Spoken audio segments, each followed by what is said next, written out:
चलो next topic करते हैं अब। टॉपिक नंबर 1.4 पेज नंबर 5 में दिया है गलापागोस के द्वीप समूह पर डार्विन के कुछ विशेष अवलोकन। अब देखते हैं जब डार्विन ने अपने सफर स्टार्ट किया था वो कहाँ कहाँ गए थे ना। इसके पहले के टॉपिक मैंने बताया था, मैंने पेज नंबर 3 में दिया हुआ है फिगर, एक बार देख लेना। ये जो ब्लैक कलर की लाइन है इंडिकेट कर दी कि डार्विन कहाँ कहाँ गए थे। देखते हैं डार्विन कहाँ कहाँ गए थे। वो अफ्रीका गए थे, यूरोप गए थे, साउथ अमेरिका गए थे और अमेरिका में ही था एक इक्वेडोर, है ना। थोड़ी सी इमेज ब्लर है, अपने बुक में देख लेना क्लियरली, तब अच्छे समझ में आएगा। इक्वेडोर के पास में था क्या, गलापागोस के द्वीप समूह, है ना। बहुत सारे द्वीपों को मिला के एक द्वीप समूह बना है गलापागोस का द्वीप समूह, है ना। ये कुछ इस टाइप का है, गूगल अर्थ से मैंने इमेज डाउनलोड किया, इक्वेडोर से गलापागोस, ठीक। गलापागोस का मेन आइलैंड है और उसके आसपास के द्वीप समूह। अब जब वो 5 साल की जर्नी की लास्ट ईयर जो था अपना, डार्विन ने बताया था यहाँ पे, और उन्होंने कई सारे जीवों का अध्ययन किया था, जिनमें से कुछ जीवों को बुक में दिए हुए, इसके डिफरेंट इमेजेस मैंने डाउनलोड किया। फर्स्ट क्या था, गोएटा, वो इमेज देख लेना ना जो बुक में दिया हुआ है तुम्हारे पेज नंबर 5 में दिया हुआ है। पहला क्या था, गोएटा। गोएटा एक ऐसा जीव था जो छिपकली जैसा दिखता था, छिपकली की तरह, या फिर बोल सकते हैं इसको अपन कोमोडो ड्रैगन, जो वहाँ पाया जाता था, है ना। देखो गोएटा की एक और इमेज यहाँ पे। देन नेक्स्ट था बूबी। बूबी नामक पक्षी जो हंस की तरह था, है ना। देखो अच्छी एक और क्लियर इमेज की, हंस की तरह एक पक्षी पाया गया, बूबी। वहाँ पे कैक्टस के पेड़ भी हैं। और क्या था वहाँ पे, फिंच पक्षी, जिसके बारे में अपन इस टॉपिक में अच्छे डिटेल में पढ़ने वाले हैं। और क्या था, एक विशालकाय कछुए भी पाए जाते थे। इसके बाजू में एक ह्यूमन की भी इमेज मैंने डाउनलोड की, ताकि तुम कंपेयर कर सको और देख सको कि ये कितने ह्यूज है, बहुत बड़े विशालकाय कछुए वहाँ पाए जाते हैं, ठीक। अब डार्विन ने देखा कि जितने भी जीव वहाँ पाए जाते हैं वो जब अलग अलग द्वीपों में पाए जाते हैं तो उनमें विभिन्नताएं पाई जाती है। उन्होंने गौर करना स्टार्ट किया, उन्होंने स्टडी करना स्टार्ट किया, ऐसा क्यों, जो कि अपन देखेंगे उसके नेक्स्ट टॉपिक में, ठीक। नेक्स्ट टॉपिक है पेज नंबर 5 में ही है 1.4.1 विविधता, तथ्य और उनके प्रमाण, variation and evidences related to it. अब जब गलापागोस में जीवों पे अध्ययन कर रहे थे अपने सर चार्ल्स डार्विन, तो उन्होंने एक अवशेष भी मिले। अवशेष किसके थे, वो आर्माडिलो के। आर्माडिलो उसको अपन क्या कहते हैं, अपन वर्मी भी कहते हैं शायद, है ना। अब आर्माडिलो के जब उन्हें विशालकाय अवशेष मिले मतलब बोल सकते हैं अपन जीवाश्म मिले, बोल सकते हैं जीवाश्म, सॉरी अवशेष नहीं, जीवाश्म। तो देखो कितने विशालकाय जीवाश्म पाए जाते थे। मतलब आर्माडिलो कितना बड़ा है, मतलब अगर देखा जाए उस समय के हिसाब से तो मतलब मेरे कमर के साइज का इतने बड़े बड़े आर्माडिलो, और अभी पाए जाते हैं वो इतने बड़े होते एक्चुअली में, इतने बड़े मतलब कि मेरे फोन से थोड़े से इतने बड़े बस। तो सर चार्ल्स डार्विन ने गौर किया, ने सोचा कि जीवों में कुछ तो रीजन होता होगा जिससे बदलाव आते होंगे, कुछ कारण होते होंगे जिसके कारण जीवन में बदलाव आया।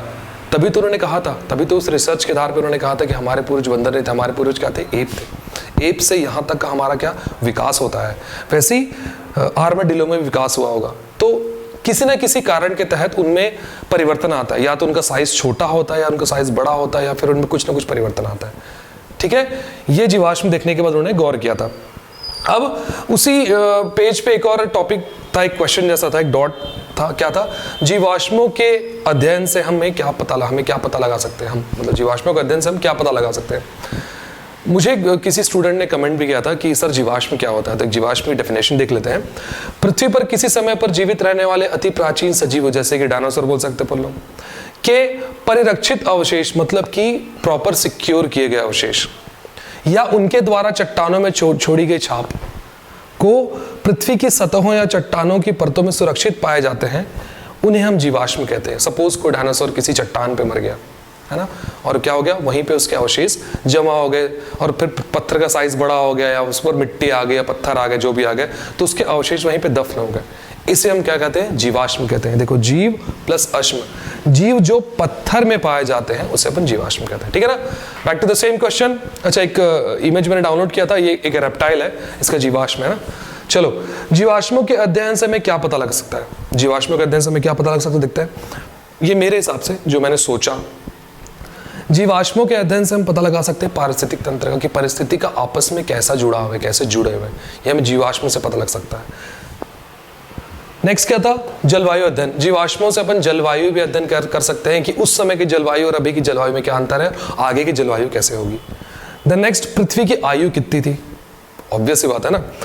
जीवन की शुरुआत कैसे हुई, मानव की उत्पत्ति कैसे हुई, भूगर्भ शास्त्र, पृथ्वी के बारे में जानकारी, जमीन के बारे में जानकारी, इस टाइप का, भूतकाल और भविष्यकाल, क्या हुआ था, क्या होने वाला है, ठीक है ना। हम एप थे, हम इंसान बने, हम आगे क्या बनने वाले हैं, इस सबको जीवाश्मों के अध्ययन से पता लगता है। एक और उसी पेज में एक बहुत अच्छी लाइन थी, इन्वर्टेड कॉमा में दिया हुआ, देख लेना, अंडरलाइन कर लेना, मैंने उसको लिखा, मुझे बहुत अच्छी लगी लाइन है। जीवाश्म पूर्व तथा वर्तमान में पाए जाने वाले जीवों के आपसी संबंध के साथ साथ, मतलब कि जीवाश्म जो है वो पहले के जीव और अभी के जीव में आपसी संबंध बताते हैं। फॉर एग्जाम्पल दिस एलिफेंट का स्केलेटन और मैमथ का जीवाश्म, मैमथ मैंने पढ़ाया है ना, मैमथ का जो जीवाश्म है, दोनों जीवाश्मों को देख के पता लगता है ना कि दोनों सेम थे, पहले के जीव और अभी के जीव, है ना।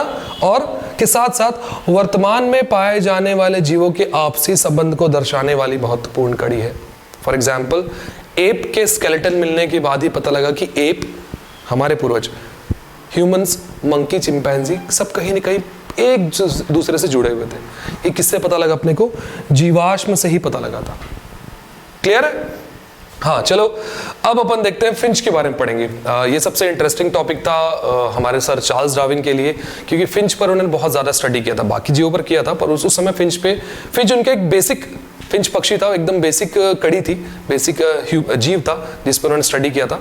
और फिंच जो है वो इंडियन गौरैया से मिलती है। गौरैया तुम लोग को पता होगा, आसपास के हमारी चिड़िया होती है, गौरैया होती है जो बहुत तेज़ी से खत्म हो रही है। एक और बात मुझे अच्छे से याद आ गई, बहुत अच्छी बात है, चिड़िया लोग का फूड आता है, मतलब चिड़िया का फूड आता है, क्या बोलते हैं उसको, बर्ड फूड, वो खरीदना, या फिर गेहूं को थोड़ा सा बारीक, थोड़ा सा मोटा पिसा लेना, थोड़ा टुकड़ा टुकड़ा, और उसको अपने छज्जों में रखा करो, कटोरी में, और पानी रखा करो, क्योंकि गौरैया बहुत तेज़ी से खत्म हो रही है। मेरे बचपन में जितनी सारी चिड़िया होती थी मेरे घर के आसपास, आज ही मेरे घर में बहुत पेड़ है, पर चिड़िया बहुत कम हो गई है।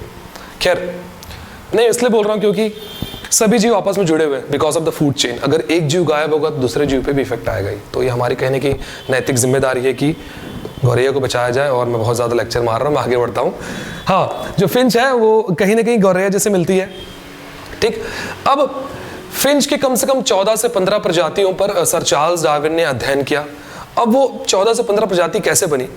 सबसे पहले फिंच जो थी वो साउथ अमेरिका के इक्वेडोर से उड़ के आई थी। कहाँ पे? गलापागोस के द्वीप समूह पे।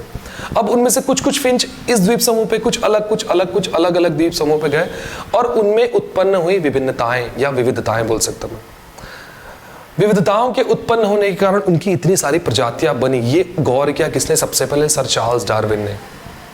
अब वो विविधताएं किस प्रकार की बनी, देखते कौन कौन से पक्षी बने। जैसे कि जो बुक में दिए वही बताऊंगा मैं। कुछ जो फिंच थे वो क्या थे? कीड़े खाने वाले थे। कुछ जो फिंच थे वो कैक्टस के फूल और फल खाने वाले थे। कुछ जो फिंच थे वो कलियां खाने वाले थे, और कुछ जो फिंच थे वो बीज खाने वाले थे। इसके अनुसार उनमें विविधताएं उत्पन्न हुई। तो विविधताएं उत्पन्न होने के मुख्य 3 कारण थे। विविधताएं मतलब कि बोल सकते हैं कि हम और अफ्रीकन जैसे अपन अलग अलग, या फिर यूएस के लोग और हम लोग अलग अलग हैं, हमारे बीच में विविधताएं हैं। तो उनमें और हम में विविधताओं के मुख्य 3 कारण हैं। सबसे पहले खाद्य संसाधनों की उपलब्धता। फिंच पक्षियों को जैसा फूड मिला है ना, जैसा देखो जैसा फूड मिला उनको, कीड़े हिसाब से उनके चोंच और शार्प हो गए, ठीक है ना। कैक्टस में फल और फूल खाने के हिसाब से उनके चोंच थोड़े से कड़े हो गए, जैसे बोल सकते हैं जिसके कैक्टस के कांटे उनके गड़े मत, उसके हिसाब से, है ना। खाद्य संसाधनों की उपलब्धता सबसे मुख्य कारण, सबसे पहला कारण थी कि फिंच में विविधताएं उत्पन्न हुई थी, वो अलग अलग हुए थे।